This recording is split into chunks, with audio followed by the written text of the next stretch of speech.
What's up, guys? Welcome to another Exciting Digital Real Estate Podcast, episode 413. I'm here with Griffin. I'm here with Trev. And we're digging through the ditch and ripping apart a witch with Adam. This week we watched Weapons.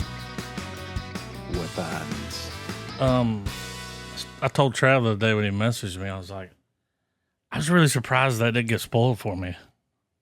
I know, nobody right? said online, this movie's about a witch. Yeah, right. And I saw pictures of her online, and I was like, oh, that looks creepy. Like, she needs to hang out with once, twice. Yeah. Might be the same person. I think that was Nicolas Cage. Yeah. Kind of acted like him, right? Weapons. So Zach Kreger, follow up to Kids, Barbarian. you know. Yeah. Which is, Which is what? I mean, it's just, Wild. yeah, I mean, really. Well, dude, there's a part in that movie that, like when the delivery, you know, when you watch a movie and there's a moment that's delivered. And hell yeah, that's some good act to a degree. It's the one where it's the scene where she's talking to that little boy and she's like, I can make your parents hurt each other. I can make them hurt themselves. When they're at the Hell, table. I can make them eat each other if I wanted to. But you're not going to tell them about me, are you? You know, like, yeah, at the table, like that whole. When they stab themselves with a fork. As soon as that happened, I'll be like, yeah, I'll follow. I kick the fuck back with those forks. Like, Yeah, right. I will I'll do whatever. Ma'am, I will shut the fuck up. You know? Like, whenever he was buying But that no. Campbell's soup, I was like, damn, you could just get the store brand. Yeah, for real. I mean, that's a lot of. Here's my question. Before I go, I love the movie, I'm going to praise it, but like, where did these parents work at where they didn't do like, hey, they haven't shown up to work or called in like 6 months? right. Well, the one like- lady, when she went to the school, she was like, that the husband had a stroke. Yeah. So maybe she like Did a cover and job. then, told them like the wife's, maybe she was a stay-at-home wife. I don't know. Yeah. It looked like only the dad was working, and it was like, yeah, he kind of looks like he had a stroke. Yeah. Yeah. Right. He's drooling a little bit. Yeah. I love how the movie, the story was presented to us in different stories, and you kind of had it, you kind of had the Seinfeld effect to a degree where they overlap and then they separate, then they come back together, then they separate. And I really like that, the way of presenting that to us, to where it unravels the story as you watch it like it's supposed to, but you see different people's perspectives on certain things, and, it gets you a little bit closer, and then it dials it back just a little bit. And then it gets you a little bit closer, and then it dials it back just a little bit more. It was a very cool way of presenting this story, to where all the way up until the end, whenever you see the kid's perspective on everything, you're like, okay, now this makes sense. Like, what's happening here? And it was very well written, very well delivered, very well directed. I think the kid did a great job. Of course, Brolin. He seems like a concerned father. Yeah. Like, even as Thanos, concerned father of the universe, no big deal, Yeah, I was telling Trav the other day, but he's kind of built like John Cena. Like yeah. a big baby. Yes. Got the same build. Yeah. It depends on what he's wearing. Yeah. Like in Deadpool, whenever he's playing Cable, kind of had a different, like, I don't know, the more skin tight stuff he's in. Yes. Yeah. Yeah. I mean, it don't even look like him, really. Yeah. Or that show. Yeah. Man, I've been wanting to rewatch that. I know, I've been wanting to rewatch that, dude. The way those kids were running. Oh, yeah. The way everybody was running. Whenever the principal was running. Well, what's that anime? Where they run like Naruto? that with the arm? Yeah, that's, as soon as I saw that, I was like, That's what it looked like. Yeah. They were weapons, like little missiles. Yeah. How creepy was that scene, though, whenever she shows up to the principal's house and she rings the bell? And he beat the fuck out of that motherfucker, like.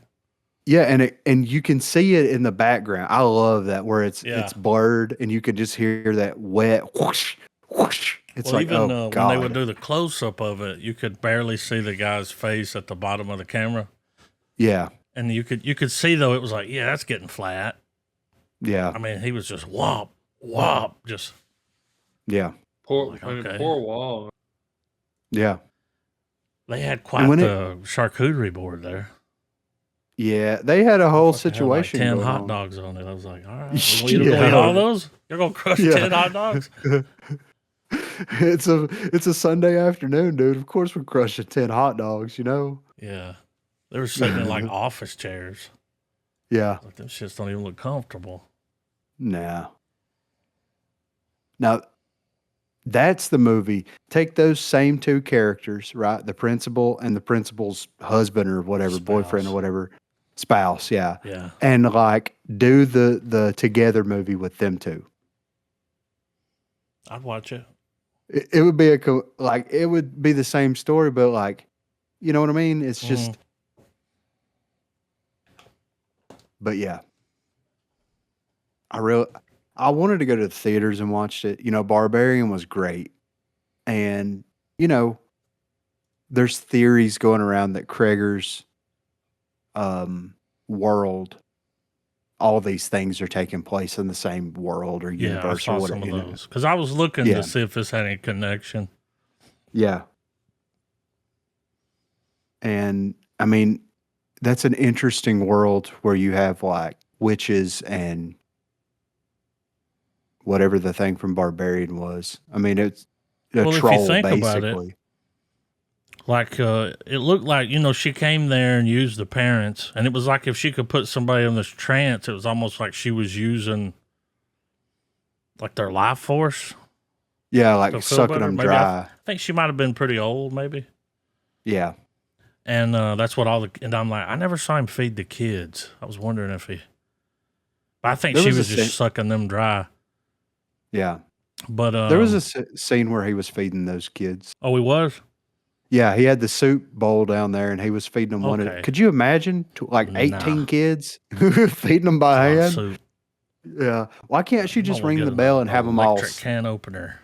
Yeah. Oh no, he went with the Pop Tops. Yeah, he did. After that first time, he's like, yeah. That's why he was buying the Campbell's brand. Yeah, he wanted that Pop Top, dude. Yeah. But if you think about it, in that other movie, I mean, that thing was having babies. Yes. Which could have been used for. Yeah. I mean, whatever. Didn't expect it, though. Because the whole time. And then when he has the dream where he's going to the house, he sees a big weapon above it. I was like, okay. Yeah. Message. Yeah. Well, yeah. It was. How creepy was it when that chick passed out in her car and you see that door open up and that woman shambles out with those scissors? Came out there. Yeah. Hands across America. Yeah. Rochambeau down. And it was like, what the fuck's she doing? She's going to kill her. No, just wanted a piece of her hair. Yeah. And then the next thing you know, you see old Wong just booking it. Dude, he ran so long. Yeah. Like all the way across town. Wow. Yeah, and he looked like one of those fucking zombies from 28 years later. Like he had the... Yeah. It's like his eyes were going to pop out. Well, and that's what was so genius about that whole segment is like when you see from, Josh Brolin's character's perspective, you see him run up, his eyes are all bugged out, his forehead's all bruised up and everything. You don't know what's going on. And then you see. Yeah. And then it's like, well, he beat that dude to death with his head and then just booked it across town. By the time he got there, I mean, his eyes are bugging. Like, I don't know. It was like he wanted to get, even his eyes was trying to get there. Like, yeah, right. Yeah. Like, what the fuck, man? Yeah. Yeah, I like how they did that. And then it's real slow at first. You're like, okay, what's going on, dude? When that cop stuck his hand in that guy's pocket and got jabbed, I was like, beat his ass. Like, yeah, is anything gonna pick me or poke me? He was like, no, man. Instantly. yeah, And then stabbed in the face. I just knew when he went in there. I was like, he's gonna stab that cop. yeah, I would have probably shot him. yeah. I would have to. If he stabbed me in the face with 5 dirty needles, Yeah, somebody's got to die. right. Like, He's like, "Do you have AIDS? Do you have hepatitis?" He's like, "Not that I know of, man." It's like, "Oh, that ain't good enough for me." I found those kids though. Yeah, It's like, what? That would have been fucked. Like, go to the house, he goes in, 10 hours, you're just sitting in the car, like, what the fuck?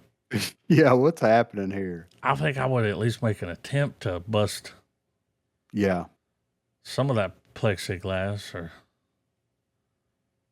something. Not just sit there. I mean, Yeah. But I mean, this something like weapons goes to show you that you can take, when's the last time you've watched a movie about a witch and it be interesting and scary? And because there was some good jump scares in this movie, yeah. And be something that's not cheesy, that's not, comedy. yeah, exactly, right. Hocus pocus, get out, get out of here, It just goes to show you that these classical stories can still be made in a very interesting way. And, writers have been doing this for years. Other media seems to have a better job at tackling these, dated topics, I guess you could say, or these dated creatures. But it's nice to see that it can still be done and it can still be done in an interesting and tasteful way. And it's like, Nosferatu was great. I'm interested to see what that werewolves movie is going to be like. But it's almost like, what would Kreger's version of a vampire be like and a werewolf? He comes at it from a different angle, like Jordan Peele too. What would his version of a werewolf be like? What would his version of a vampire? What would his version of a witch be like? It was original. Yes, very. It could still be done. Yeah. It's a testament to how good writing and how it's presented to you, and you can use that type of storytelling to build tension over the course of an hour and 45 minutes. It's incredible. Well, when he started like looking at the cameras, yeah, and then he gets the map out because he's like a contractor. Because he has drawing the line, yeah. Yeah, right. He's like, you look at a crafting table. He got these maps. Yeah. But he starts drawing the lines, and then when he goes out there, you see that cell phone tower, and I was like, 5G. Yeah, that's what I was. The birds are attacking. It's the 5G. It's like, oh shit. Yeah. But that's what I thought. That whole time too, you're like, well, how do the cops not figure this out? Like, or get a little bit closer. And then they answer these questions like, how'd they go to that house and not see those kids? Well, she fucked them off for the night. Like, run in the woods. Yeah. When that dude opened that door and went down there, and he was just like, what the fuck? Like, all those kids just standing there staring at the wall. Yeah. I was waiting. How did he not see those 2 people sitting on that couch? Exactly, right. And in the shot where he's walking over to the TV, like, you don't see him, but you don't see the couch. Yeah. I mean, he just walked right past it. Like, he's still in, like, silverware. Yeah. There's a game station laying there. It was a game station. Yeah. Yeah. That house was filthy. I'm surprised she couldn't do like witch shit and clean it up. I mean, like Fantasia, If I'm a witch, right, or a wizard or whatever the male equivalent to a witch is, and I have people under my control, my house gonna be spotless. They're gonna be feeding themselves. I'm not gonna say that I'm not gonna be a ruthless dictator, because I will. Yeah. But It's gonna be presentable. We're gonna have company They're tonight. gonna be they're gonna be vacuuming and dusting. Yeah. Take It's your like, shoes come on off. now. Yeah. Where'd they go to the bathroom at? I don't think they went. I guess. I mean, you just go. And like when they come out, like whenever the witch's spell is broken, right? Mm-hmm. Do they remember anything? Could you imagine being a child and waking up out of this situation after ripping a woman apart? Mm-hmm. Like traumatic trauma, you know? Yeah, and it said something at the end, like some of them talked a little bit again, but most of them were like Vegetables. Yeah, Yeah. lobotomized, Yeah. pretty much. And that's an interesting way of looking at it. It's like, you know, Josh Brolin's character got his kid back, but did he really though? Did he really? I mean, the Better kid buy some soup.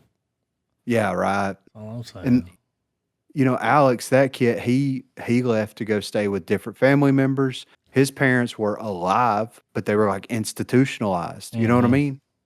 So even though he broke the spell and everything, he didn't get his parents back. Didn't really have a happy ending. The only No. happy part was that the witch got killed Yeah. and the way it happened. When Them she was busting through running the from them, I was windows. like, ooh. Like, Yeah. show ass, Mr. Postman. They fucked her up, though. Yeah, they did. It was really well made. I wish I would have went to the theaters and watched it. But you know, glad I got to see it. And it's like all the kids in one class go missing, but one. Yeah. But yeah, exactly. Like his ass should have been under a microscope. Yeah. Like when they went to his house, you know, and it's like, oh, everything's fine here. It's like, just come back a couple of days later. There's newspaper on the windows. Yeah. Peek in the window, seeing the people on the couch. It's like, they could have made that little kid talk, man, waterboard his ass or something. Like, Yeah, for real. sometimes you got to waterboard people, Yeah. even if they're minors. I'm joking. So Maybe. it's in the trivia section here, it says that according to an interview with IO9, the film had a chapter devoted to Gladys's backstory. That would be Yeah, interesting. I'd like to I know. I'd watch a sequel. Well, that's prequel. that would be the perfect way of, like, to me, if they would have put her segment in there, it should happen right after the film ends now. Yeah. You know, she's dead, you know what's going to happen to her. Where is she from? Like, how old is she really? Because she could be hundreds of years old. We don't Mhm. know. So, and then of course, you know, Kreger was inspired by Prisoners, Mm. which, I mean, dude, we were going to watch that the other night and we didn't get around to it, of course, but like, I love that movie. Mm-hmm. And, you know, if I had to pick, like, completely different movies, of course, all that kind of stuff, but like, what an inspiration to pull from. So that's one of those movies that, like, I'll forget about it for like 5 years and then I'll watch it and be like, this is one of the best movies I've ever seen in my entire life. And then I'll forget about it for 5 years and then somebody will say something about Prisoners or, oh yeah, have you ever seen that Hugh Jackman movie where he's not Wolverine? Yeah. Yeah, it is good. Or you'll see a clip Yeah, right. online. Yeah. I'm like, oh, I gotta watch that again. Yeah. Yeah, it's been a while. Yeah, it's the last time I watched it was I actually picked it up on Blu-ray from the dollar store. Oh, Yeah, they had it in there on Blu-ray for $5 and I was like, holy shit. And I yeah, bought that's that. going home. Yep. So that's probably been. I mean, Prisoners came out in 2013, dude. That's, you know, Yeah. time has passed. You know what I mean? So, I mean, that's 12 years old, 13 years old. Yeah. Yeah, I know, right? Yeah. So, but I loved what they were doing. I'm interested to see Krager's take on the Resident Evil franchise. Mm. That's Oh yeah, is that his next? yeah, that's what he's working on now. Oh. So to me, it's one of those things where it's like, does with him tackling a pre-existing IP, is that going to break the formula? Yeah, I was just 'Cause he's- thinking because he's always done this original content, but he was talking about. Now I remember when you read that article, like it's going to be true to the game. Yeah, Big fan of the game, yeah, so that's good. yeah. And I think what with his style, how he likes to build tension, things like that, I think that it could work. Mm-hmm. But people are going to put this Resident Evil movie or franchise, whatever he decides to do with it, they're going to put it under a microscope, and For people are going sure. to pick it apart. As long as it's entertaining and well made, and follows through with some of the ideas of the game, I'll be happy with that. But there's going to be a lot of people that's going to be ripping it apart. But I'm going to give it a full star. I loved it. Yeah, full star. Full star. You don't mess with no, like, whenever your parents are like, we got Aunt Gladys coming to stay. First of all, Gladys, that's red flag number 1. Mm-hmm. She shows up at midnight. Yeah. Red flag number 2. Yeah. Looking, you know. Yeah. You open the door and she's bald and she looks like a witch laying on the bed. Dude, the way she looked at him, like, or she was already looking when he looked over there, like. Yeah. I was like, yeah, that's fucking creepy. Yeah. It didn't take her long to set up shop. It's like a day and a half. Yeah, he came over to school. Yeah. It's like, yep.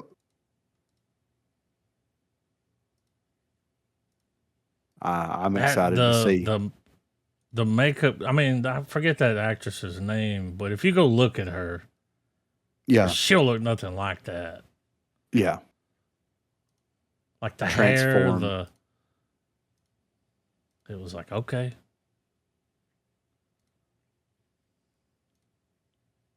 They did a great job. Yeah. Yeah, I was looking he's gonna write that Resident Evil script with the guy that did most of the John Wick stuff. Yeah. Wrote it. Rebel Moon. Mm-hmm. Yeah. Was it his story? Might have Keanu in it. Whoa. Umbrella. Yeah. We're going to stop the T-virus. Whoa. Yep.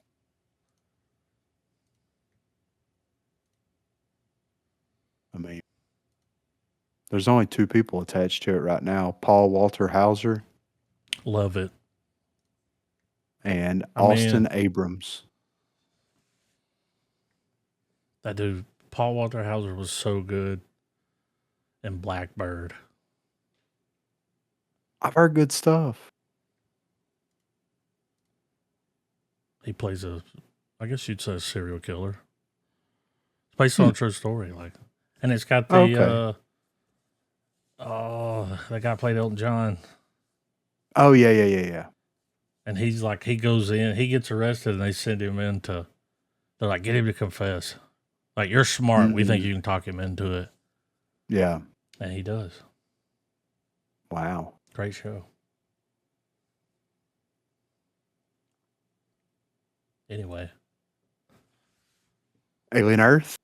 Oh, yeah. Oh, yeah. So. New shit has come to light. Yeah. Do you think he's going to put that eye? In himself? Well, I thought that at first. I was like, is he going to put that thing in his body? I thought he was going to put it in the robot, in the boy. Because, they melted half of his face. The little Yeah. bug things did. And I'm like, okay, Would it work in him? I mean, I don't know. I don't know if it has to be like organic. Well, like if I don't know if it would be able to take him over. Yeah. You know what I mean? Right. Because he wants to talk to it. And that's bad because that dude's plugged in. You know what I mean? Yeah. It's like, no, dude, he's on the system. You ain't got the proper firewall for this. No, we need a VPN on that thing stat, But he's going to put it in the cyborg though, right? I don't know. At least that was kind of the way that it led me to believe what was going to be happening was that like they captured the dude that was on the ship. He's organic enough. Oh, that guy, the black guy. Yes. Okay, Yeah. I thought you meant the one that was dead because they're trying to recover him. Well, that's what I thought he was originally hinting at, and then whenever that other they showed dude's up, a little more human. Yeah, he's more human than human, dude. Dude, that'll be wild. Yeah, right. I hope they do that now. Yeah. Why did fucking David, I can't remember his name, but he's their David. Yeah. Why did he let all that happen? I think that, to me, in the alien universe, it seems like all the synths have this like, we know what the outcome of everything's going to be, so we're just going to allow it to happen and study it as much as we can. Around. Yeah, it'll be fine. We'll get it back and we'll get a new one. Finders keepers. Yeah. Yeah. It's, I don't know. Well, like when they were on the ship and he was watching it and he's like, is everything okay? He was like, mm-hmm. Yeah. I was like, okay, why is he? I also think he hates him. Yeah. I mean, everybody does, right? Yeah, there's some envy there, some penis envy happening. Yeah. Yeah. Yeah. Yeah. But if he implants it in himself. I don't know if he's going to do that. I mean. But could you imagine? What a twist. Well, like, remember his whole thing for making these things were to have a conversation with another person as smart as him. Yeah. And I'm guessing he's thinking, this. And what is the eye? What is that from? I think this is an original thing, right? So I think all these creatures are original. So, and I'm wondering if they collected the samples if they collected them from the planet that the engineers were on, were these David's creations? Mm-hmm. At least some of them, other than the xenomorph, of course. So you think these things are all attempts from, like, you think they are all in the shadow of David? It wouldn't surprise me because in Alien Covenant. Yes, in Alien Covenant, he had all those blueprints, all those drawings. He's trying to create the perfect creature. And I could see to where he created something that could live outside of a host, but also be a parasitic host to something. But I think that he made it too intelligent. Because that's the thing, the xenomorphs are intelligent in the same way that a creature needs to survive as intelligent. Well, it's a predator. Yes. It's a weapon. Yeah, with a grill. But I would argue that that's not really intelligence. That's just instincts. Yeah. Right. So if this is something that David was working on and he's like, yeah, I can't mass produce these things because if I do, then it's going to be bad for the entire galaxy, including myself, then I could see him shutting that factory down real quick. Was that a sheep or a lamb? But doesn't the xenomorph eventually learn adaptation? I think it does evolve in that way, right? Because if it learns adaptation and starts being able to manipulate, then that would be, quote, intelligent. Right. That sheep was plotting It and was. mean mugging. Yeah. Like every time you see that sheep, dude, it looking and it like mad as fuck.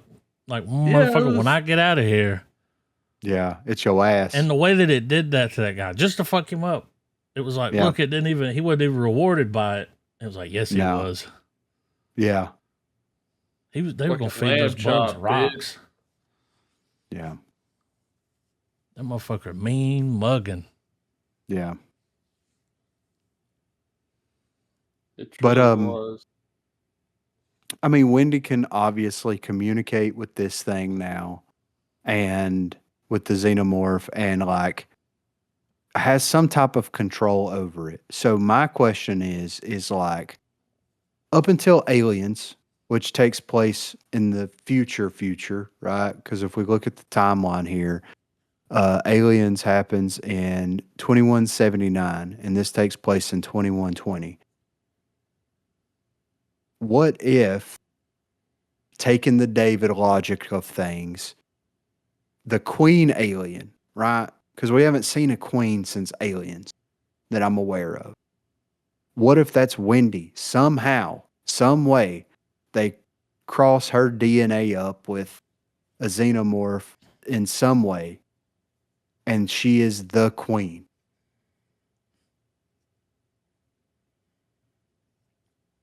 I mean, it'd be wild.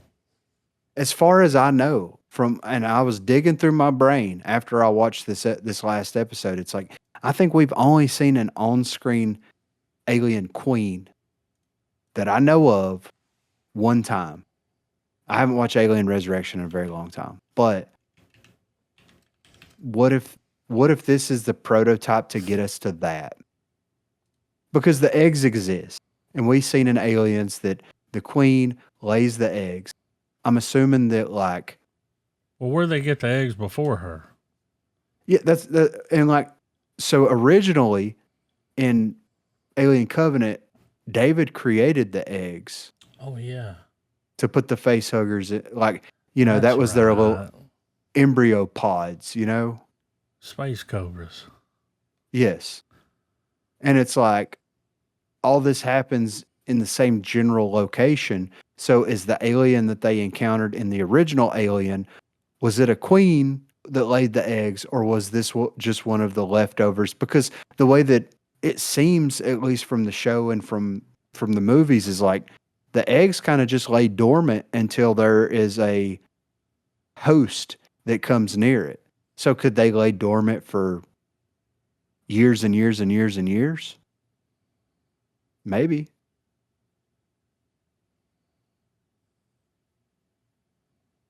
It would make because the queen alien, whenever you watch Aliens, had the ability to call the other xenomorphs off, because whenever Ripley when Ripley shows up and she's like, I'm going to burn your eggs and all this kind of stuff, she called the rest of them off so she could get mute and she could dip out of there.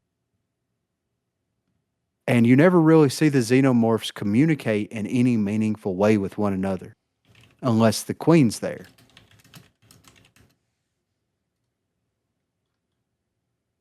So I don't, it would not surprise me if Boy Genius, Peter Pan over here, decided to take some of this xenomorph DNA and try to create a more perfect being than what David was able to create, which would be something that would allow it to continue to repopulate itself.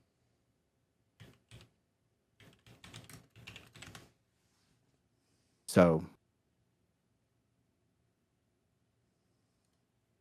Oh yeah, the season finale was today. I mean, they're going to leave us on a gigantic cliffhanger. Like, I already know that it's going to be because there's too many moving parts now to not have a cliffhanger. I thought it was going to be a one and done. Yeah, it's going to be a cliffhanger. I mean, Yeah. But has it been renewed for a second season?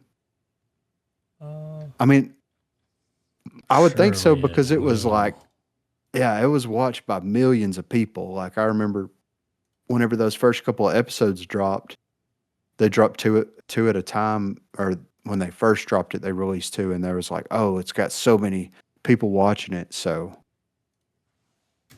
I don't know.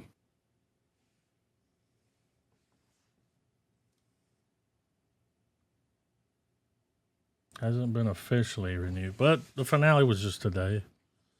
Yeah, I'm sure it will be.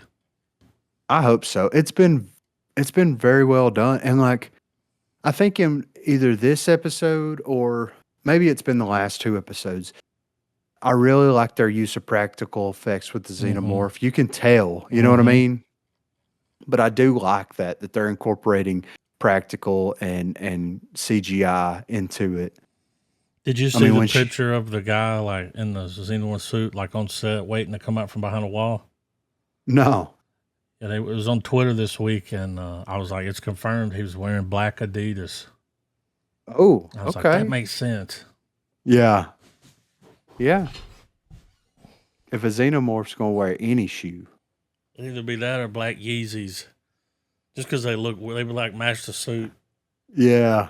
I don't know how much Yeezys have traction though. You know what I'm saying? You know them Adidas. It sounds like a basketball court in there, Yeah, dude. Somebody needs to take that. when he's running. Somebody needs to take that clip of whenever it escapes out and it fucks those scientists up and just put that sound over it as Like it's every moving time around it in there. moves, Yeah. Oh double dribble. shit. Yeah, I can't wait to peep the finale. It's gonna be good. It's been I will say that going into this, with it being something that was going to be on FX and all this kind of stuff, my expectations were kind of low. Mm-hmm.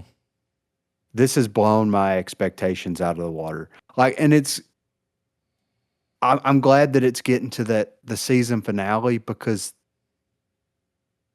it's getting to that point now where them being children in adult bodies is getting kind of like, okay, you know what I mean? Mm-hmm. It's like, we get it. Okay. It's fine. And what I feel, all of them are going to die except for Wendy. I mean, we've already got one dead, possibly two with that redheaded chick. Yeah. Which that She was went, supposed it's supposed to be non lethal. But I yeah, don't but know. with her being a robot, Yeah, I don't know. yeah. Maybe they could recover. So it was weird when they found their graves. Yeah, that You know what? was, I think the thing, you know how like the whole like copying your body to something else? And it's like, yeah, yeah, it's going to have like your memories and stuff. But I think the reason that old boy Genius don't want to do it is because like you're going to die. yeah. Like when they move you over to that, it doesn't just move you. No, It's just like a carbon copy.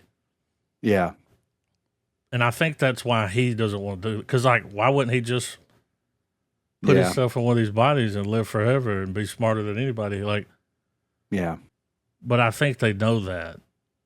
right. It's like, why bury him? Yeah, exactly. It's like, well, that's And I not was, us. And it's like, is it? yeah. Is it And not? I was wondering how deep into that topic that they were going to go because it's like, what is a soul? And what is a consciousness? Is it a collection of experiences and memories? You know what I mean? Like it's just they haven't got super, super, super deep into that stuff yet. And I'm wondering if they're going to, Yeah. because that could be something that would be, it might be too much for your average, it's 8 o'clock at night. Let's pop some popcorn and watch some aliens tear some people apart. You know what I mean? Mm-hmm. So, Ended it with a little Queen of the Stone Age. yeah, I know, right? It's like every week I'm like, what song we going with this week? Yeah, we got Tool, we got Metallica, we got Queens of the Stone Age. Was the episode before, was that Alice in Chains? I think. I mean, Oh, I'm They gonna got the save right- the playlist when the. yeah, right. I'm sure it's on Spotify. Yeah, right. Let's see. Well, and now that episode 8's finished, the whole playlist probably out. Let's see. So they did. So Mob Rules, for the first episode, it ended with Black Sabbath. Second episode ended with Tool. That was Third probably episode. the coolest one. Yeah, right. Third episode ended with Metallica.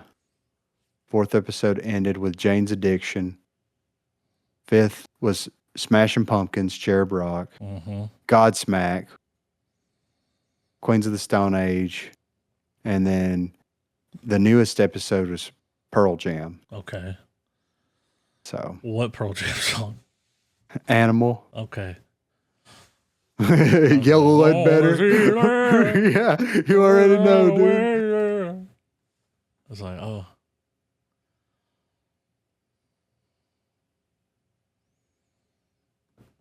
Yeah, I can't wait to watch it. Talk about it next week.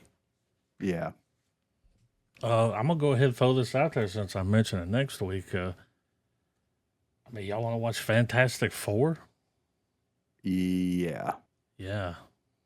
Trav? Definitely. It'll be Sure. It'll be fantastic. Fucking Fantastic Four and Alien. That's a fucking banger right there. Yeah, right.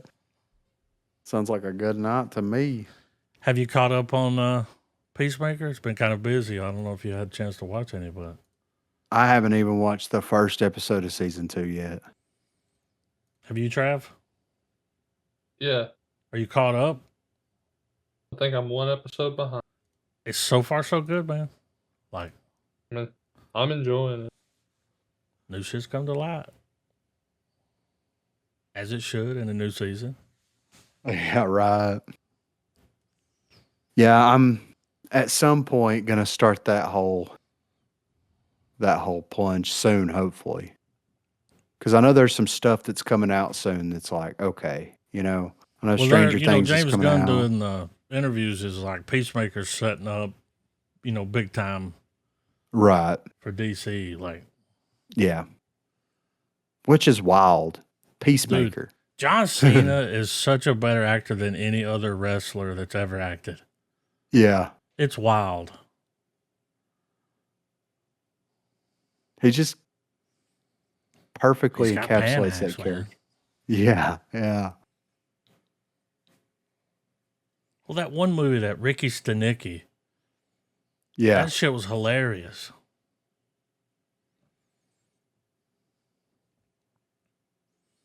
I'm waiting for his A24 movie. He'll get one. Right? I know there's a serious role in there. Oh, for sure. He'll do his biopic. It's like, can't see me. Yeah. Yeah, Shows right. his face on the front. You can only see half of it. It's invisible. Instead of invincible, it's invisible. Yeah. He just needs the right. He might. Who knows? He might be in a Quentin Tarantino movie. Or the play. Yeah. Oh, could you imagine? I can. We got a little bit of movie news I'm going to hit on here real quick. So Netflix long-awaited BioShock adaptation finally gets a major update. During an interview with The Direct, BioShock producer Roy Lee confirmed that the upcoming adaptation will be based on the iconic 2007 title. Netflix wants us to keep everything under wraps, but it's definitely going to be based on the first BioShock game. He also revealed that director Francis Lawrence plans to direct the film after he finishes work on the Hunger Games Sunrise on the Reaping. It seems the need for a script rewrite allowed Lawrence to focus on the young adult franchise, as well as the Stephen King adaptation The Long Walk instead of BioShock. However, it seems the film is up next for the director. BioShock was delayed for a little bit where we had to do some more script work. And so as the script work is being done, we shot The Long Walk, and he was already committed to doing the next Hunger Games movie. And so it's just waiting for him whenever the Hunger Games is completed. And the script is just being worked on right now. Which is, I mean, that's not a bad thing because No, they at said least it's still happening. I mean, yeah, and they're rolling the budget back. That gives them time to go in there and make sure that everything's fleshed out in the script. Let them cook. Yeah, yeah, exactly. So that's not a bad thing. And look, man, if it's going to take a little bit longer for us to get a BioShock movie and it be better because of it, then why not? I'm here for it. I mean, you're not wrong. And I think doing a lower budget, I'll say that, a lower budget BioShock adaptation of the first game makes sense because if you tried to do BioShock Infinite right out of the gate with like a smaller budget, it would just crumble and fall apart. I think building up to that. It would require a level of writing that is just not there for that movie. Yeah. Oh yeah. Like no matter how good it is, like there's just no one that's gonna want to take on the themes and stuff involved with a BioShock Infinite story. Yeah, and I think that by the time they get around to making BioShock Infinite, it'll be time. I agree. The world will be healing itself enough for that to be relevant. You know what I mean? mm-hmm. So hopefully, anyway. So they are bringing one of my favorite films back to theaters after 35 years. Jacob's Ladder is set to return to theaters to give modern audiences a taste of a uniquely scary film. The 90 movie has undergone a 4K restoration process, and this new print will have a theatrical release after it premieres at Beyond Fest in a few days. If you're familiar with the lore behind the movie, this should be exciting news. Courtesy of Rialto Pictures and Studio Canal, the restored version of Jacob's Ladder will have its premiere on September 28th in Los Angeles. The venue is the American Cinema Cues, I don't know, Egyptian Theater, as the show will be a part of Beyond Fest's slate of classics. After that, it will premiere at the IFC Center in New York on October 3rd and then play in select theaters across the country. Per Fangoria's report, the 4K restoration was made by scanning the original negative, and this process was supervised by Lynn himself. Adrian Lynn's psychological horror film. Jacob's Ladder star Robbins. We know what Jacob's Ladder is. After return, it was released in 1990 to mixed reviews. Jacob's Ladder was not a box office hit. It was a relatively expensive film, earning just over $26 million, only slightly more than its $25 million production budget. Critics' reviews were good, with famed Chicago critic Roger Ebert saying this movie was not a pleasant experience, but it was exhilarating in the sense that I was able to observe filmmakers working at the edge of their abilities and inspirations. Not every movie has to be fun. He still gave it 3.5 stars out of 4. Today, the critics' score on Rotten Tomatoes sits at 72%, while the audience score sits at 84%. With time, it gained a cult following that's only proportional to how influential it has been in the horror genre. Lynn's ability to compose a nightmarish setting was unique, and he didn't hold back when materializing the monsters in the closet. It may have influenced many films, though almost nobody cares to admit it, and Jacob's Ladder still remains an underseen work of psychological horror.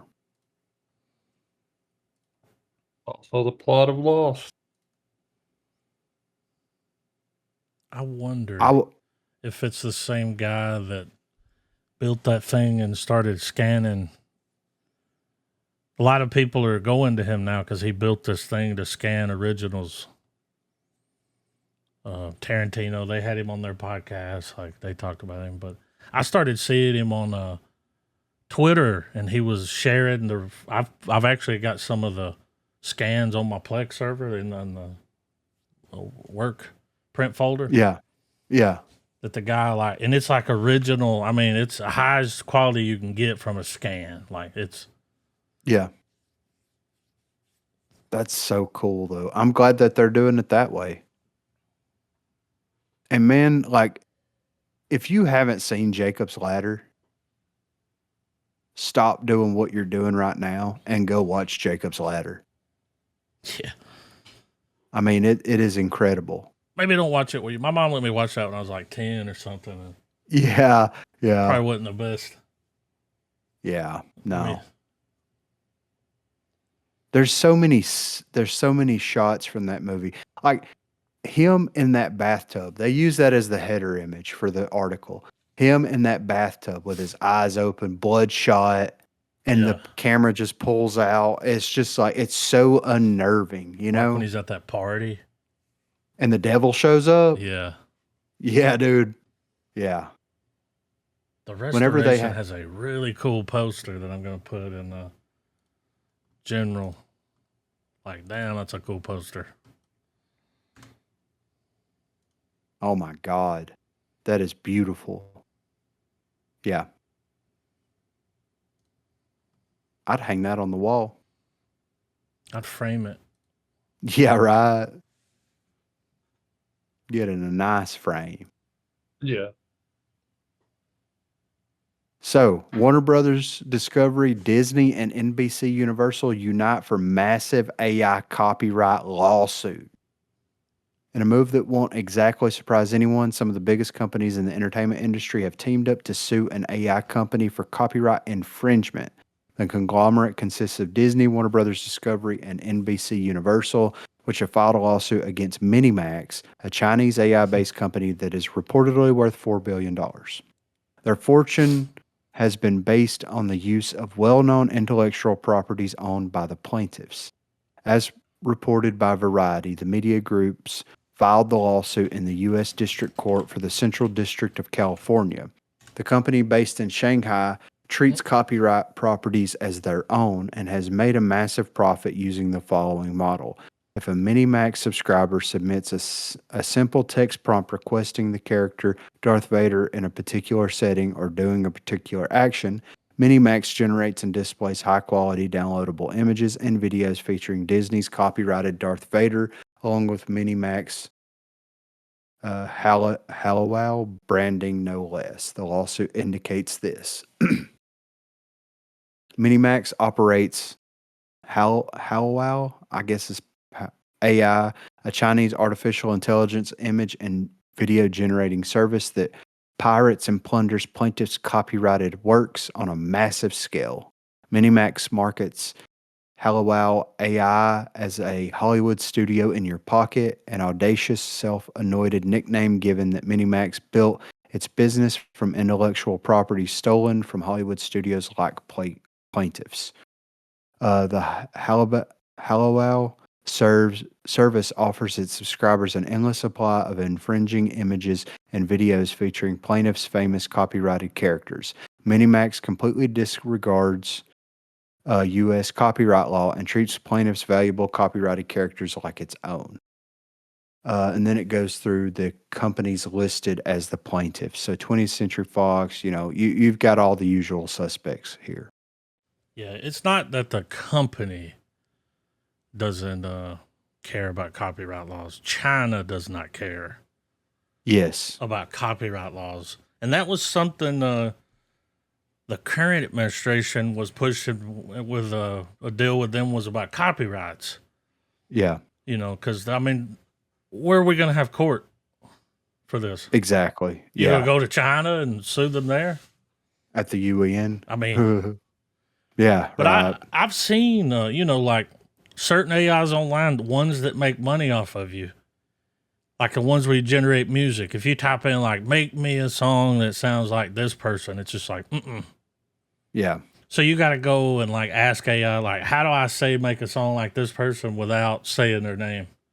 Right, And yeah. it'll give you a prompt,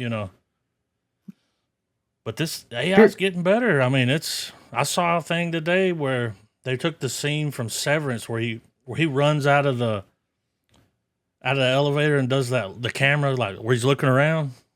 Yeah. And he runs. Now you can put any person. They put Taylor Swift, they put Brad Pitt. I mean, and they run out and all that camera moving around and it looked just like it did in the scene. They had them side by side and it was like, yeah, it looks just like. Right. So I guess I know that the reasoning behind this legal action is because this company's making money off of it. $4 billion. Yeah. I mean, that's what their company's worth. That's nothing to shake a stick at. Yeah. But my thing is like, you've had people for years, for decades, that is like, I want to see Darth Vader on a beach drinking tea, and they will draw it. Yeah, I was thinking that when you were talking about it. I mean, but do they sell it? Exactly. Can they? And I understand like why this suing is happening. But here's the problem though. Since the world doesn't view AI and intellectual property the same way, this is going to be an ongoing issue until there is a global, understanding of what's appropriate and what's not appropriate. But you're not going to stop people from doing stuff like this. No. This has been going on for years. It's going to continue to go on for years. If you want to make a freaking Mickey Mouse porn, you can draw it yourself and you can have a Mickey Mouse porn. Well, you can animate it. I mean, exactly. Yeah. So, I mean, it's just, I get it, but at the same time, it's just people are going to do what people want to do. Now, should they make money off of it? No, they shouldn't. If you don't own the property, if I create something and nobody else owns the property, would I be upset if they made money off of it? Well, maybe. Or they could just pay me 10% of what they make off of it, and I would be okay with that. You know what I'm saying? Yeah. Like, it's just, but I understand where they're coming from, but people just want to be, now since AI exists and since images can be generated, since videos can be generated, and people are like, I want to make something cool, or I want to make something funny, or I want to make something alarming, or whatever their agenda is. Now they have it at their fingertips and they can just go on there and they can create whatever they want. And well, even if they take this company down, that's not going to stop. No, I mean, you can get an AI, open source code, put it on your own computer and generate. It might take a while because your computer's not as good, but you could generate that stuff on your own. Exactly. And there's no money made there, but yeah.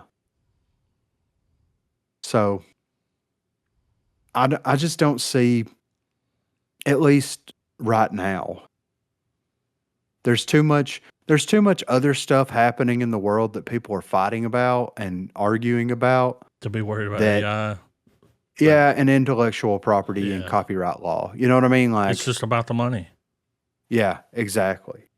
Like, and it's like you're going to say how much? Well, yeah, we could have done it. Yeah, why didn't you? Exactly. Where's and my thing AI? is exactly, that's what I was going to say. Why doesn't Disney and Warner Brothers and NBC Universal get ahead of the curve and be like, okay, if you want to actually use our characters to make AI generated stuff, pay us the subscription service. Yeah.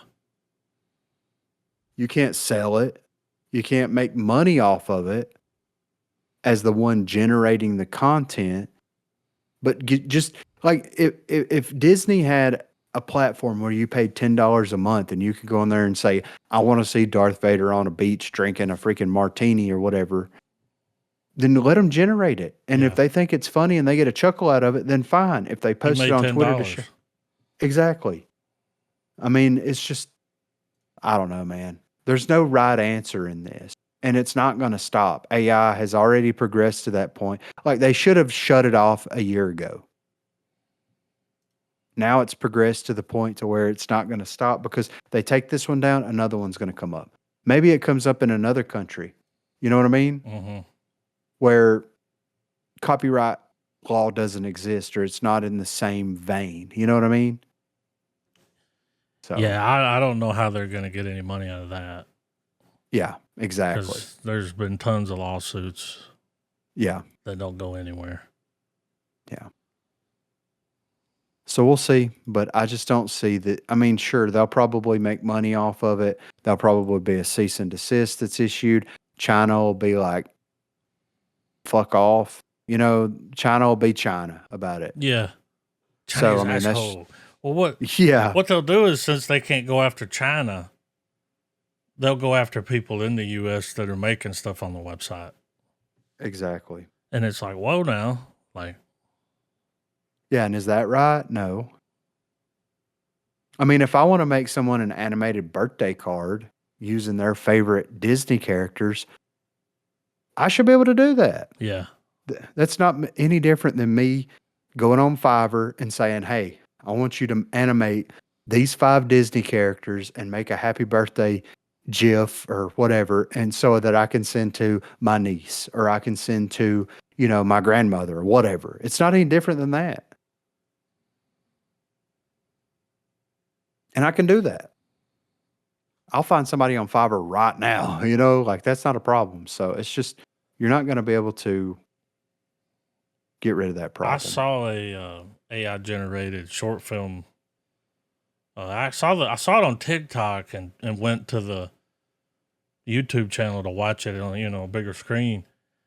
It was the same guy. Those clips that you would see where it was like 2 aliens talking, almost like they were on Joe Rogan's podcast. Yeah. So it was the same guy that made those, and it's called like The Adventures of like Remo Green. Yeah. And it looks amazing. Like, I mean, it's him and a robot. They're flying somewhere. There's, he's on this other planet. Yeah. We're almost there. Yeah. It's getting better every day. It seems like every time a news article pops up, it's like, yeah, it's real. It's getting there. It's getting to that point, I'm getting man. to like that. When I see stuff online now, though, I'm like, is this real or is this AI? Exactly. I start looking at the fingers, but it's getting better at the fingers. Yeah. The spaghetti's getting better too. Anytime I see like an alien ship or a UFO or this is like video where it was showing crop circles as they were being made, it was like security footage. I was like, I don't even know if that's real now. Yeah, exactly. Like everything's fake. Yeah. Even if you saw something real, go in the comments, people go like, that's fake. Exactly. And I'm like, I don't even think half the chicks that have an OnlyFans is actually posting pictures of themselves. I think they're just generating it. You know what I mean? AI OnlyFans accounts. I mean, I believe that. Yeah, a bunch. So. I mean, I heard. Yeah. I haven't investigated that one yet, but. I think 90% of the people on Twitter are bots. Yeah. It's weird. Like, you get on there and look around. You go to their profiles, their pictures, and look at what they comment, and it's like, I don't think this is real. Yeah. And they'll have, like, old accounts. Yeah. Dead internet, man. I subscribe to that. Sam Altman's been talking about it. The guy making God over there? Yeah. So next up here, we have a cast leak for Avengers Doomsday. And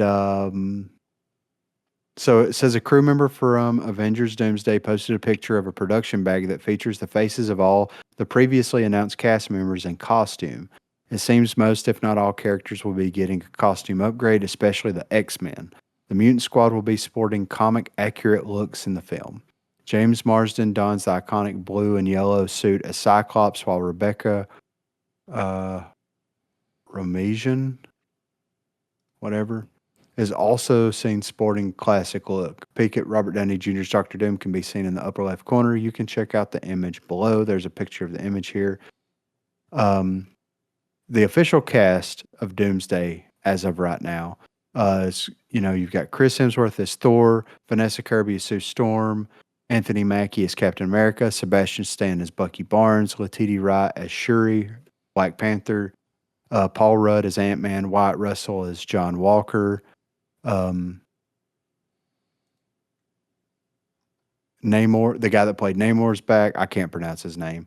Evan Moss Backrack as Ben Grimm, Simu Liu, Shang-Chi, Florence Pugh as Black Widow's sister, Kelsey Grammer as Beast, Lewis Pullman as Sentry, Danny Ramirez as Falcon, Joseph Quinn as Johnny Storm, David Harbour as Red Guardian, Winston Duke as Mabaku,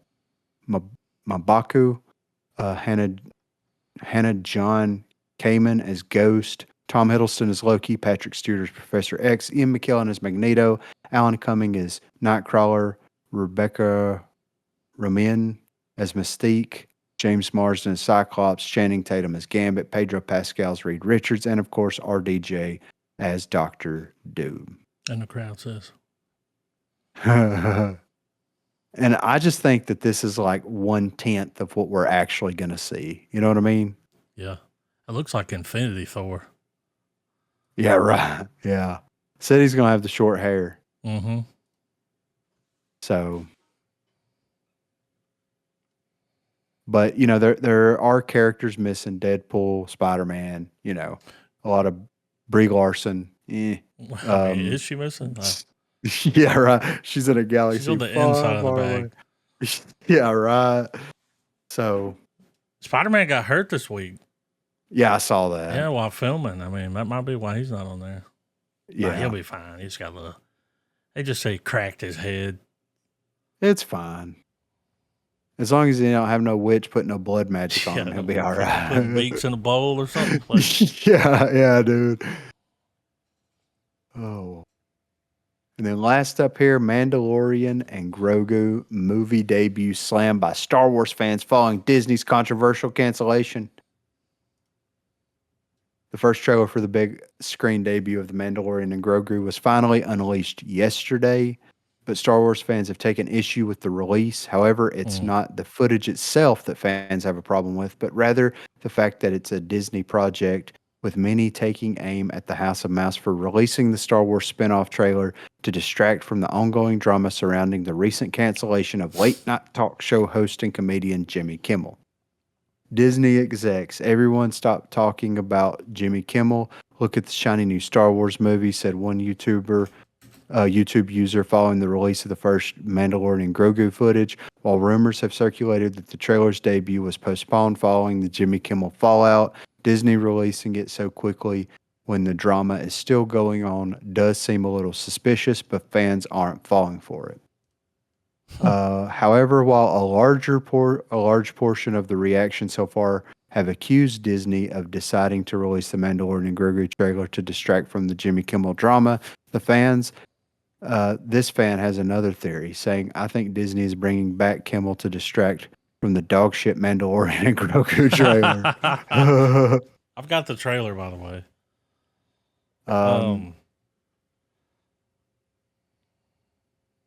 So he got suspended indefinitely. See, I don't know anything about. He made comments about what happened last week. The Charlie Kirk thing. Yeah, it was a little too soon, and so they pulled him. Like they were like, it's done now.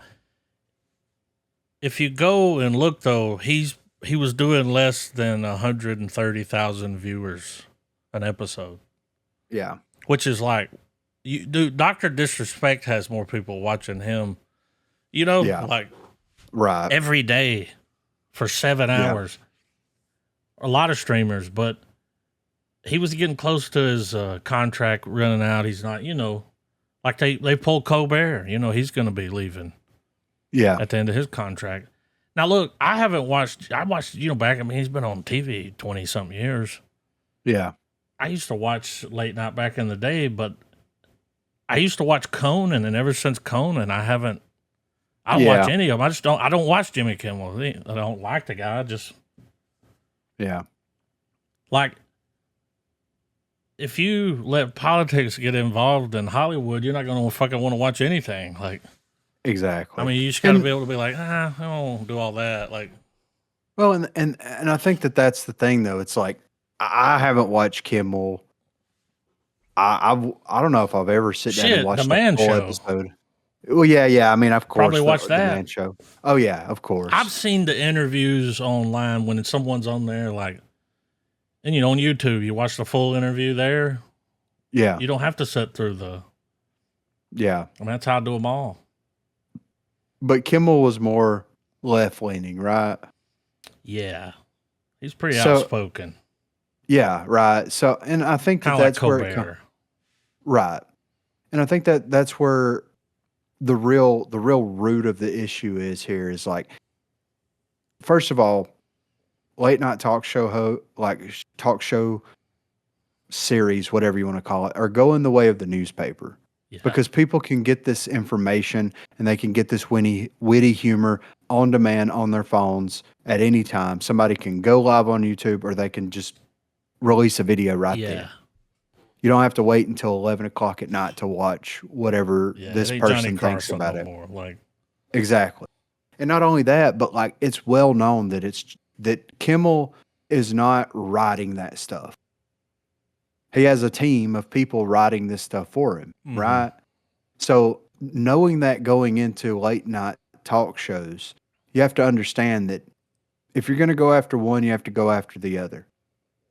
Like when you draw a line and you show favoritism towards one over the other, then you're already losing 50% of your audience right there.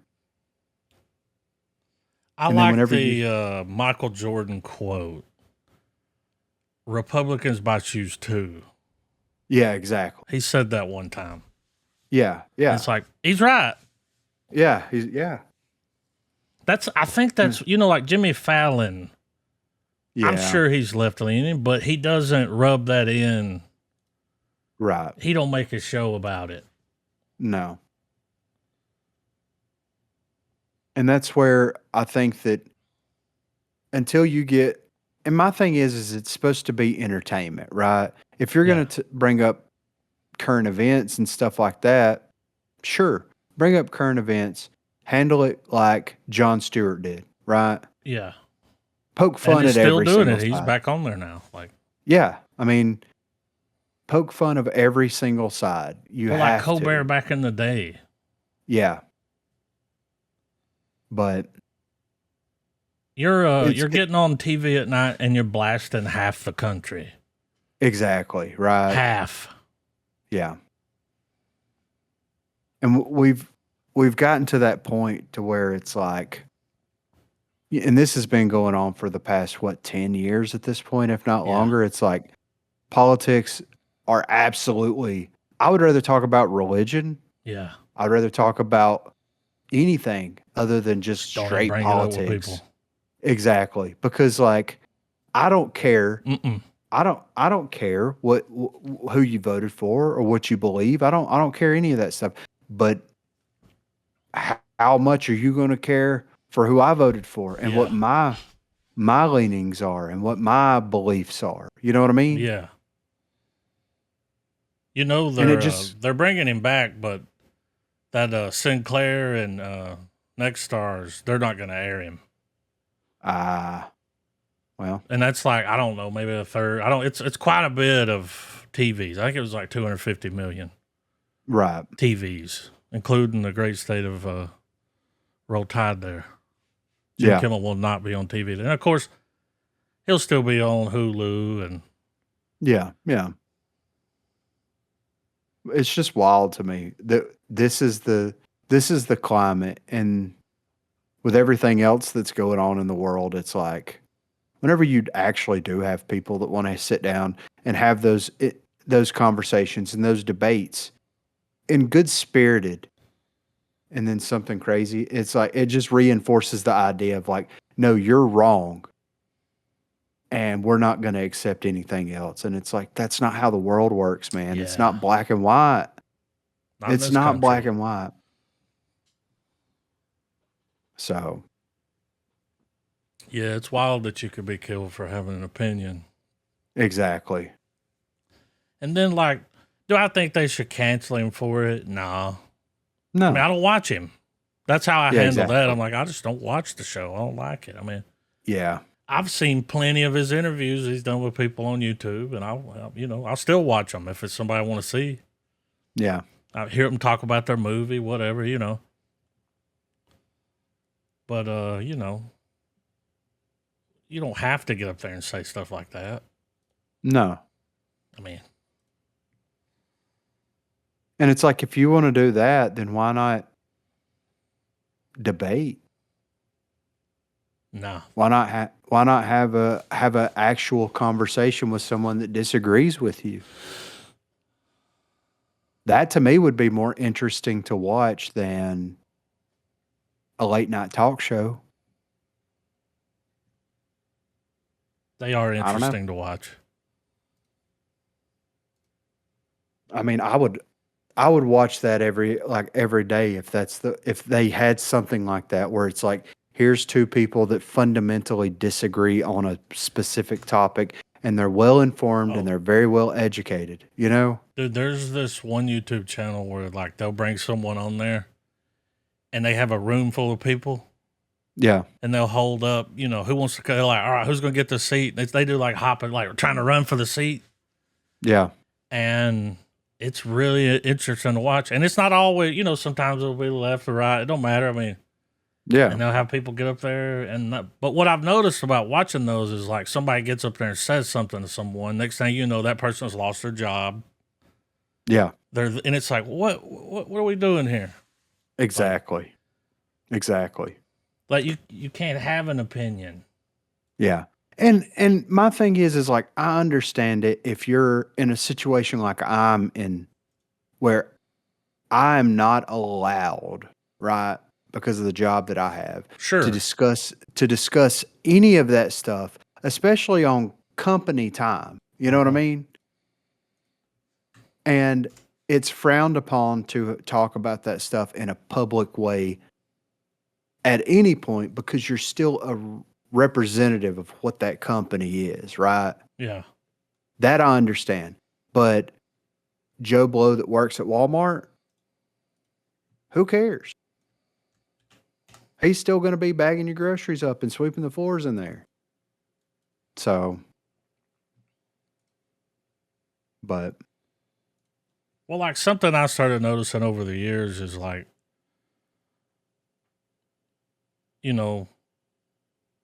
one side can walk outside wearing that side's merchandise. And it's fine. The other one can't. Yeah, exactly. There'll be problems. Yeah. And that's wild. Like, it really is. Like, when you got to be scared. Yeah.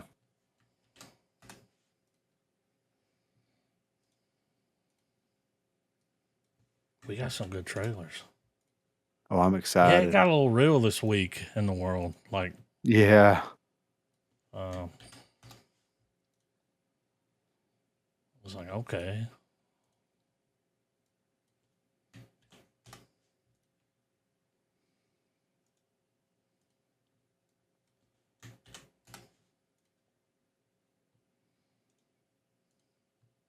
Yeah, it's just, the world is a very weird place right now. And everyone's got a voice online and an opinion, and they think that their opinion is the only one that matters. That's the worst part. Yeah, exactly. Yeah.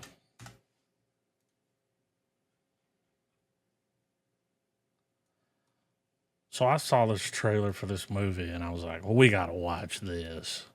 Right. I ran across the movie online and was like, oh.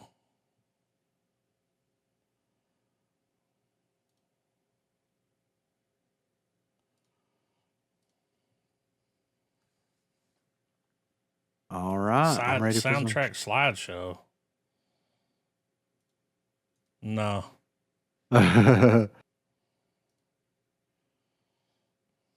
I'll try to fix that. All right. I got to add. Yeah.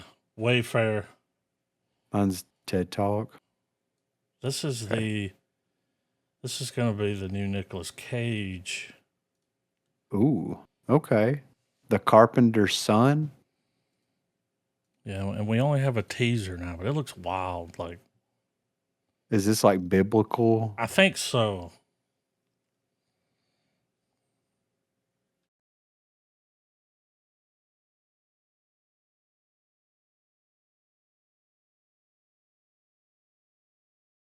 What? There's there's two teasers here. Oh, okay. But that was the first. It was just that teaser. Like,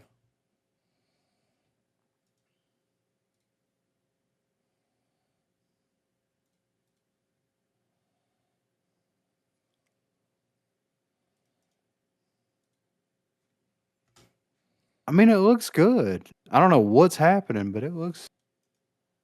it's a proper teaser. Yeah. Proper teaser, isn't Okay. it? We're getting the documentary of the making of Megalopolis. Okay. I've been seeing clips from it, and it looks.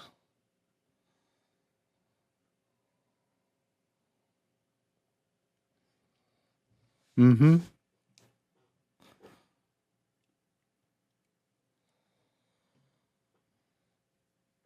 Oh.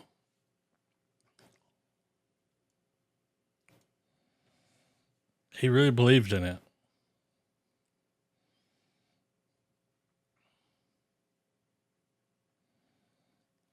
Whoa. Wow. Mm.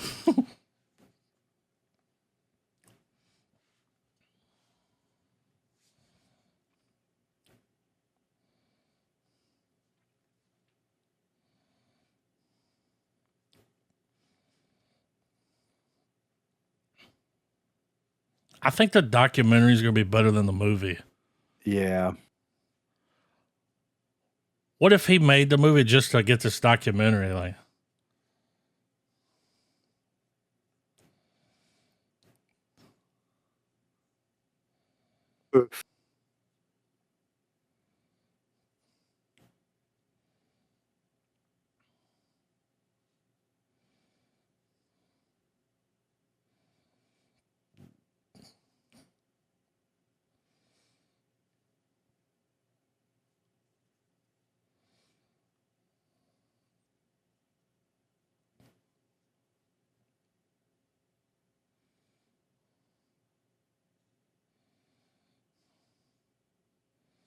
mm.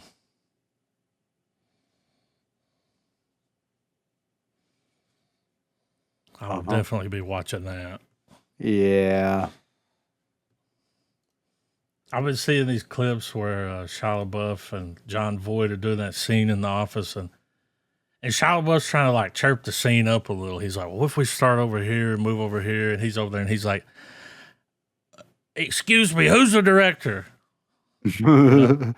Yeah. He's like, "Why are we starting over here? We just need this scene at the table. I don't need all this extra shit." Right. All right. I've got an ad. We finally got the trailer for Anaconda. Anaconda don't want none unless you got buns, hun. Okay. I'm already sold. Think Tropic Thunder.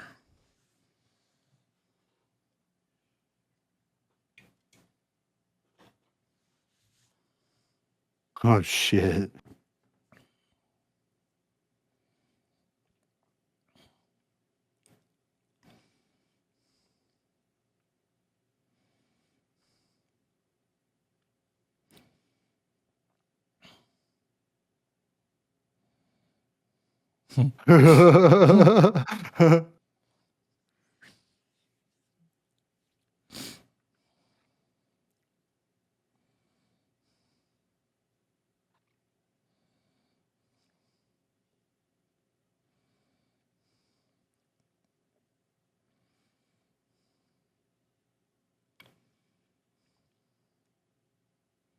Oh shit.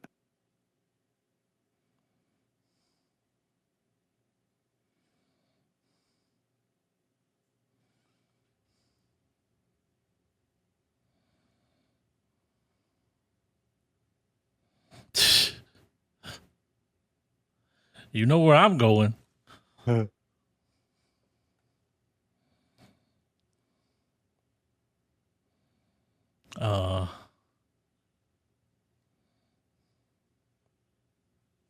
Of course.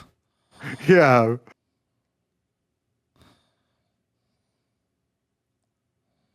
This is the movie. Film it. Yeah. Oh my God.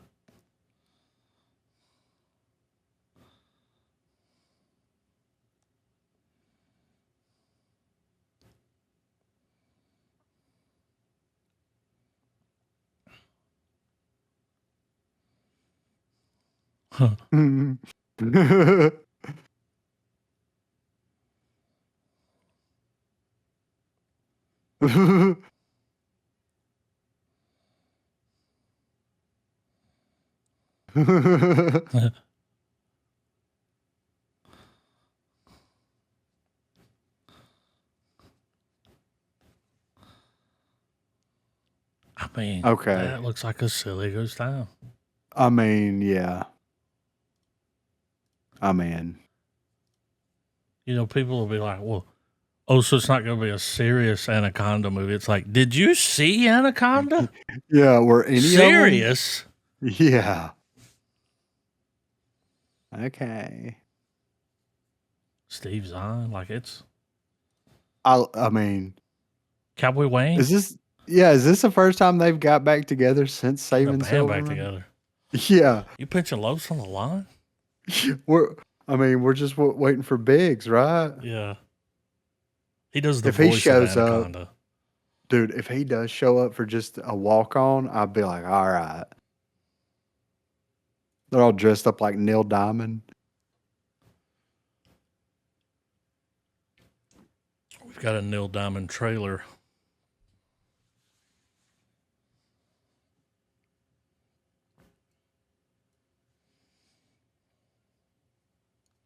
This dude's funny.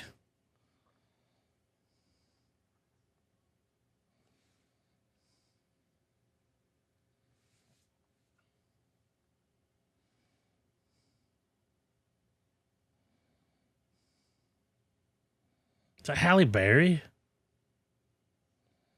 Is it? It sounds like her. It looks, I mean, it don't look like her.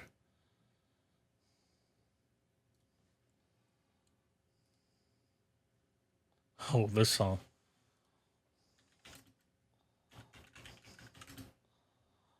Christopher Cross.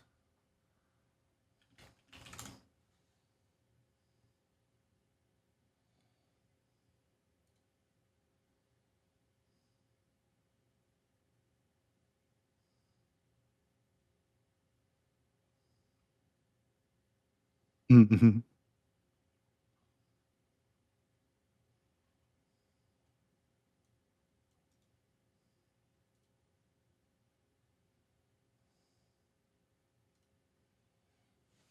I don't think that's Halle Berry. She's not on the cast.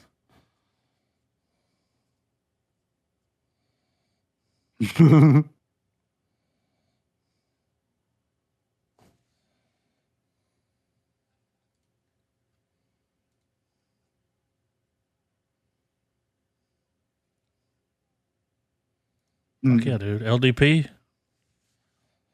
It looks good.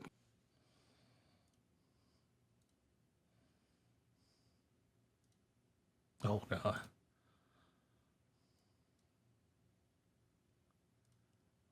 Mr. Eye K. collector. Mr. Glass Eye.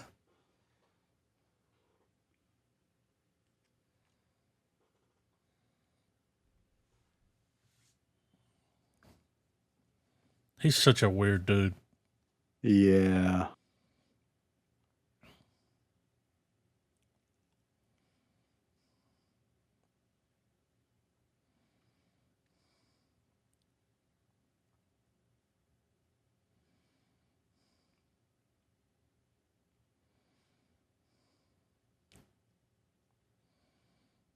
Mm.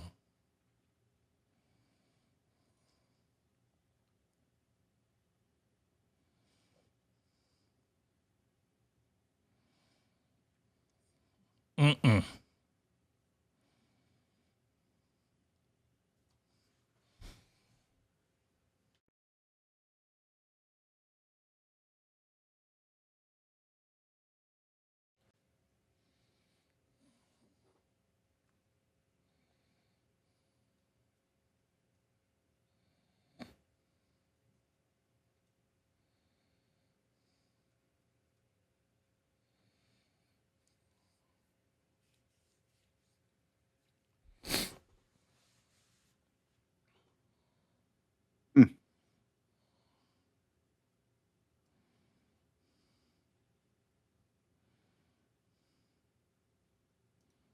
Looks So weird, huh? I want to watch it, but it seems like somebody took the lyrics for Hotel California and made a movie about it. You know what I mean? Yeah. You can check out any time, but you can never leave.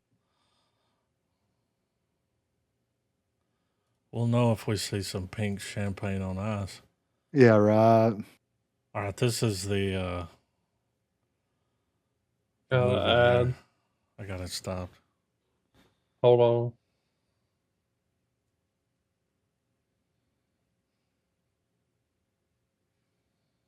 This is a interesting trailer. Okay. Our boy Hugh. Yeah. Ready when you are.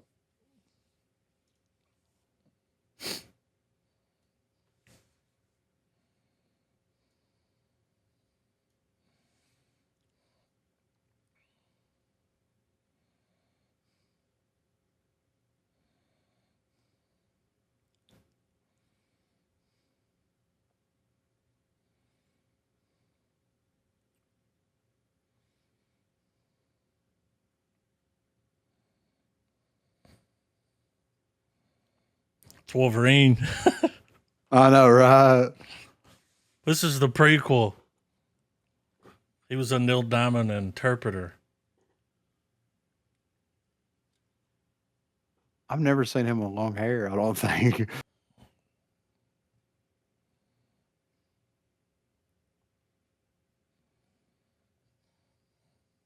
Oh.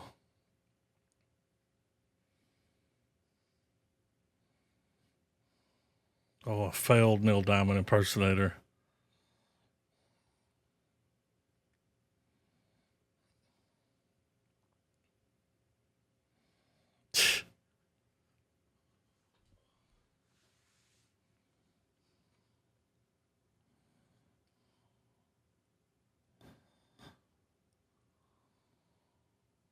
This is a real movie.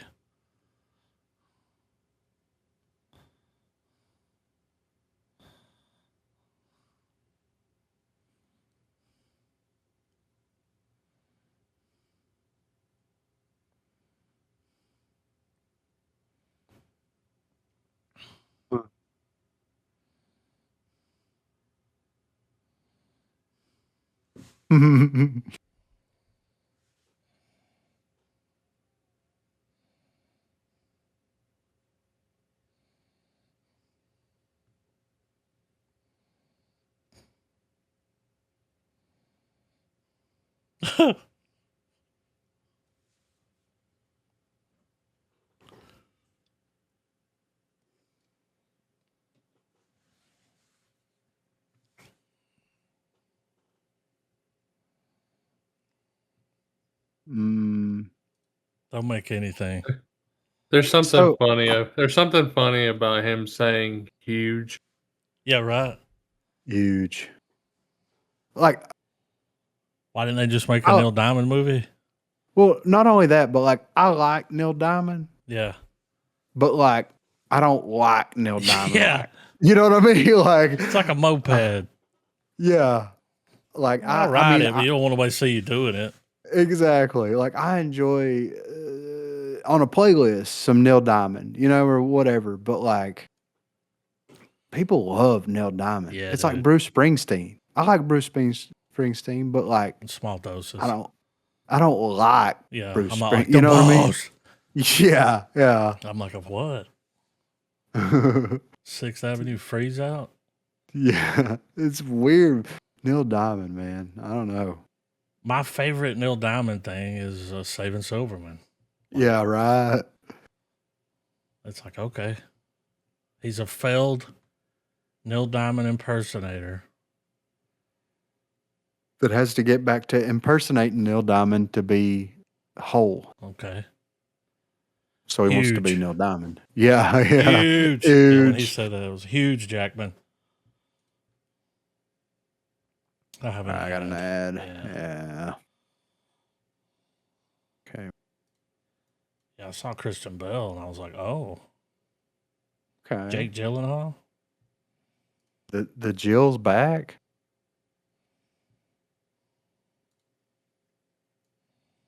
Not the Joker. Mm-hmm. Is this a Lady Gaga music video? Uh-huh.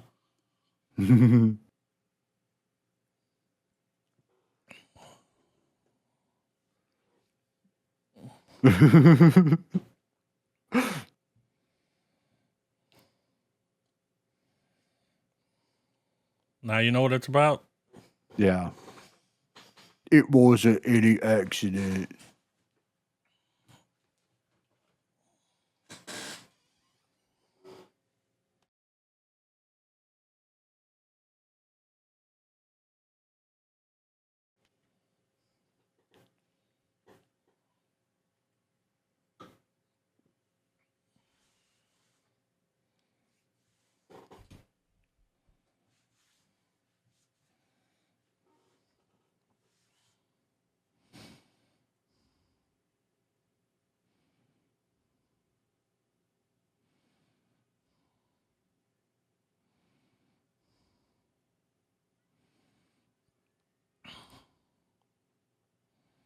She's gonna fucking rip that dude's spine out.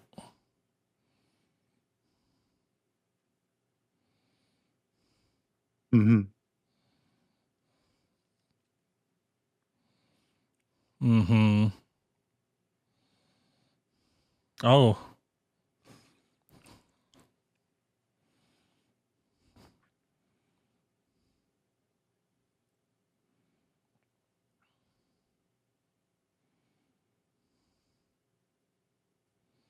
He's like a gangster. Interesting. Tommy gun.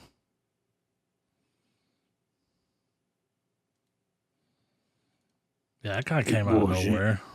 Yeah, it wasn't an accident.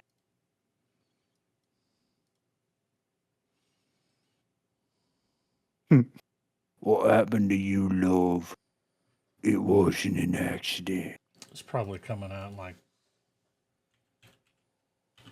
October, right? It's gotta be. Yeah, welcome to Dairy.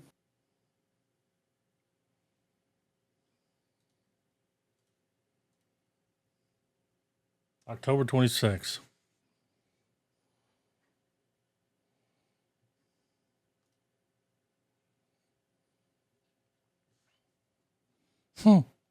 Mhm.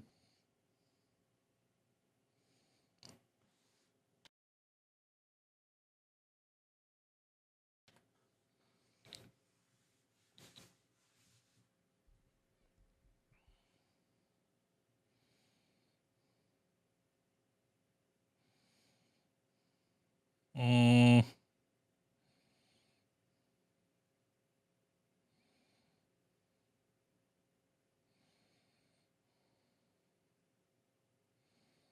Okay.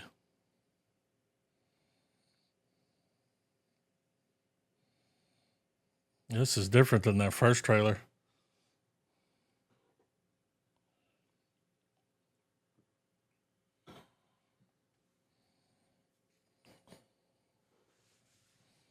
Andy Dufresne. Yeah. Crawled through a river of shit.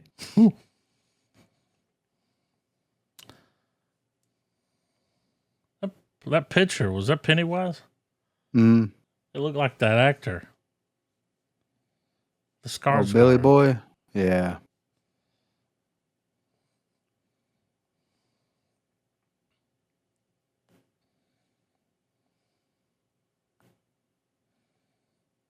Yeah, he might show up.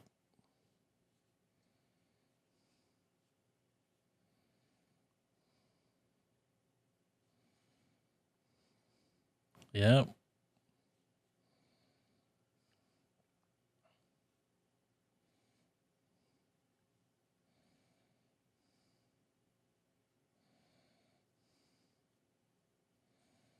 This looks good.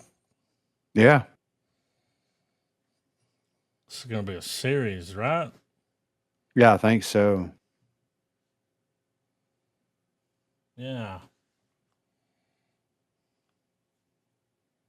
Oh, yeah. Billy Boy's in it. I mean, I figured it would, but I didn't know if they was going to use the same. Yeah. Hell yeah. That's interesting. It looks good. It does look. I mean, he is Pennywise now. Yeah. One of us. When I saw that taxi cab that looked like a Ghostbuster car, Yeah. kind of like the ambulance, but I heard a clip from Ghostbusters the other day, and in that song, he goes, "Bustin' makes me feel good." Yeah. I get it. I agree. Look, here we go. I think he's looking through the wrong end. Yeah.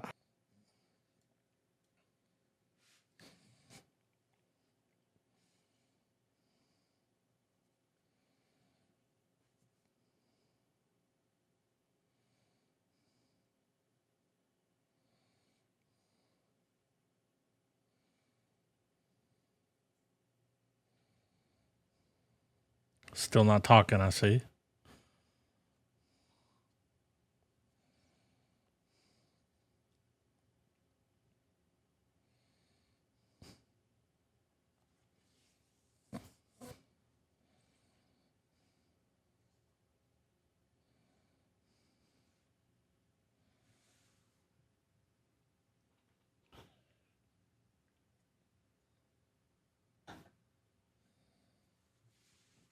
Hell yeah.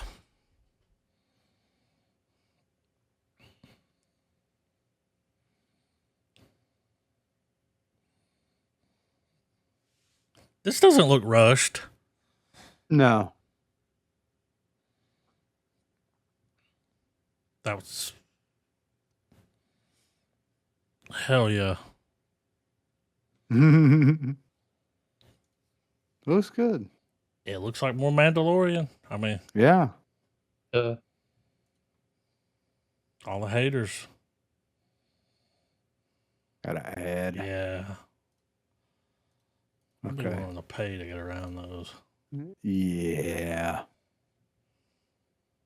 Right at the end of the line.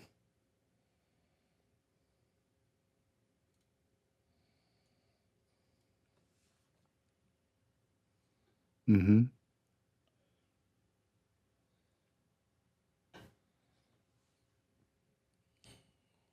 Not gonna be any cops in this movie. They'll show up. Yeah, It's a dragon egg. that's what I was thinking.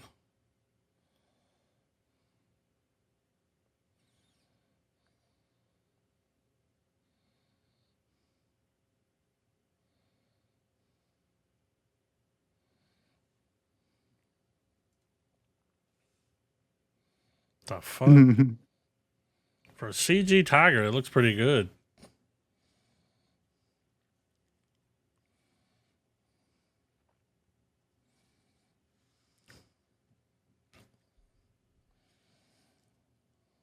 As usual, there's a lot going on. Yeah.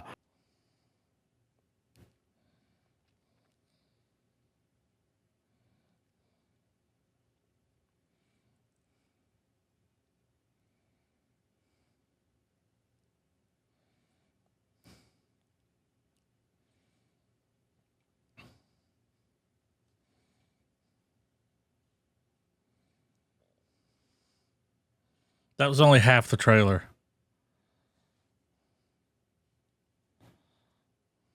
This is the director's cut trailer. Yeah. This is actually a teaser over there.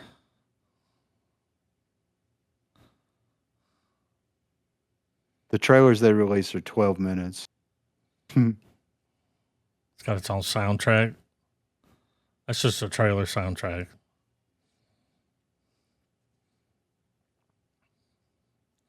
The movie looks good, like Yeah. quality wise.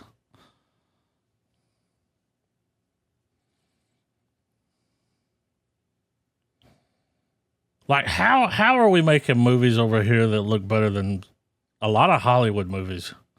Yeah. What's the issue? Smaller budget, I'm sure, you know. Yeah. Because there's only like 2 people in the film that they have to pay anything to, like realistically. Yeah. And I'm not saying they don't get paid, but I'm just saying, like, you know. I mean, that tiger looked real.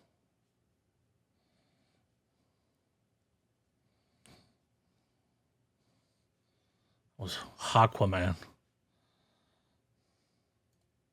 Fucking right, dude. Hell yeah, brother. Worldwide release. Yeah. We'll see about that. 200 rupees off your ticket.